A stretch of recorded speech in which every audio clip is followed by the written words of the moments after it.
সামনে একটু ফোন নামাও। এদিকে একটা লুক, মিডিলে একটা।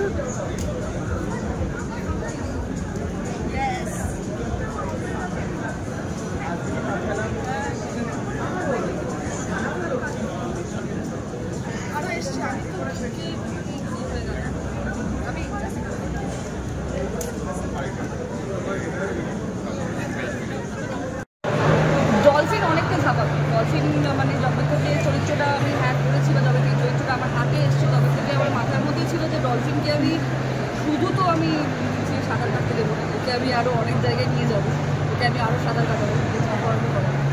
আর এটা নিয়ে প্রচণ্ড কঠিন। আমার এত বছরের ক্যারিয়ারে আমি একটা অন্যরকম চরিত্র পেয়েছি, অন্যরকম নিজেকে ভাবতে পেরেছি, সেটা আমার কাছে একটা বিশাল চ্যালেঞ্জের জায়গা। আর সবথেকে বড় হচ্ছে নিজেকে প্রুভ করার জায়গা যে আমি অন্য কিছু করতে পারি, আমি আরও অনেক রকম শুধু গ্রিটি ক্যারেক্টার্স নয়, আমি আরও অনেক কিছুই করতে পারি। আর সেটাই একটা প্রুভ করার জন্য একটা কাইন্ড অফ চ্যালেঞ্জ মাসে। দর্শকদের বলতে চাই যে যেরকমভাবে সবসময় বলি আবারও বলবো, পাশে থাকুন, সাথে থাকুন, আর আমাদেরকেও জায়গা করে দিন। কারণ আমরাও আশা করি যে একটু সুযোগ পেলে, ভালোবাসা পেলে, একটু সাহস পেলে আমরা অনেক কিছুই করতে পারবো। আমাদের জেনারেশনটা অতটাও মানে ইয়ে নয়, আমরাও মানে we can do something if we get chance obviously. এই লুকটা কতক্ষণ লাগলো এই পুরো সাজটা সাজতে তোমার যদি বলো? এই সাজটা সাজতে টাইম লেগেছে বলে তোমাদেরকে অপেক্ষা করছিলাম আমি।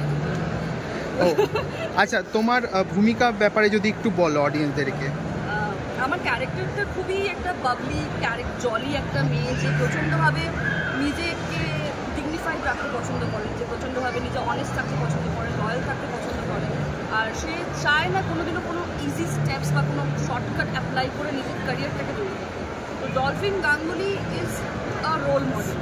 If we see in that way, if we see that in a larger scale, যে এরকম চরিত্র আমরা মানে এরকম মেয়েদের সাথে অনেকে মহিলারা কানেক্ট করে ফেলে। তো আমি সেই জায়গাটা, সেই নামটা ধরার চেষ্টা করেছিলাম যাতে নিউ জেনারেশনের মেয়েরা কানেক্ট করতে পারে যে ওয়াও, মানে যেটা ছোটোবেলা আমরা হিরোইনদের দেখে যেরকম ভাবতাম অ এফেক্ট, তো I try to give that uh effect. আশা করি ভালো লাগবে, যেটুকু সুযোগ পেয়েছি আমি সেটাকে দেখাবো। আচ্ছা, কোথাও না কোথাও কমিকটা এখানটা একটা মিস হচ্ছে বা কোথাও না কোথাও স্টোরি পাওয়া যাচ্ছে না, সেটা নিয়ে তুমি যদি কিছু একটু বলো। স্টোরিটা পাওয়া যাবে, তোমরা ট্রেলারটার জন্য একটুখানি অপেক্ষা করো, অবশ্যই পাবো, কারণ আমরা কোনো রকমভাবে কমিক্সটা থেকে আমরা বেরোই। আচ্ছা, ছোটোবেলায় কি কমিক কি পড়া হয় যদি বলো? না, কমিক্স এখন আর পড়া হয় না, কারণ এখন তো পাওয়া যায়ও না তেমনভাবে। যেটুকু পিডিএফসে পাওয়া যায়, কিন্তু এখন আর সেরকমভাবে পড়া হয় না। বা ছোটোবেলা পড়েছি, অবশ্যই পড়েছি। আর রাপ্পা করার সূত্রে তো আমার রাপ্পার প্রত্যেকটা পড়া হয়ে গেছে। ডলফিন আর অলিভিয়াদের ক্যারেক্টারের মধ্যে যতটুকু তুমি ইন্টারভিউ প্রিভিয়াসগুলোতে বললে অনেক সিমিলারিটিস রয়েছে, তো ওটাকে যদি একটু বলো।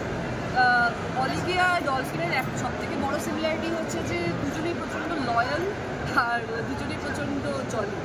তো ডলফিনের সাথে নিজেকে প্রচণ্ডভাবে আমি কানেক্ট করতে পেরেছি, কারণ অনেক রকমের অনেক গল্প আছে, অনেক রকমের ট্রেলারটা বেরোলে তোমরা আরও বেশি কানেক্ট করতে পারবে, কারণ টিজারে অনেকটা গল্প সেরকমভাবে বোঝা যায় না। টিজারে আমরা শুধু লার্জার লাইফ একটা বিষয় দেখানোর চেষ্টা করেছি।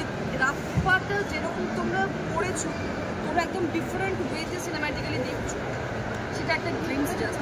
ট্রেলারটা আসলে তোমরা বুঝতে পারবে যে জিনিসটাকে আমরা অনেকটা খেটেছি, জিনিসটা আমরা অনেকটাকে তৈরি করেছি।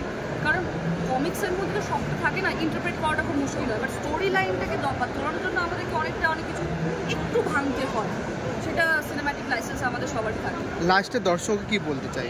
দর্শকদের বলতে চাই যে প্লিজ পাশে থাকুন, সাথে থাকুন, সাপোর্ট করুন, কারণ আমাদের জেনারেশনটাও সাপোর্টের ডিজার্ভ করে। আমরাও মানে চাই যে ভালো কাজ করতে, আমাদেরও স্বপ্ন আছে, আমাদেরও ইচ্ছে আছে। তো জাস্ট লাইক প্রচুর স্যাক্রিফাইস করেছি।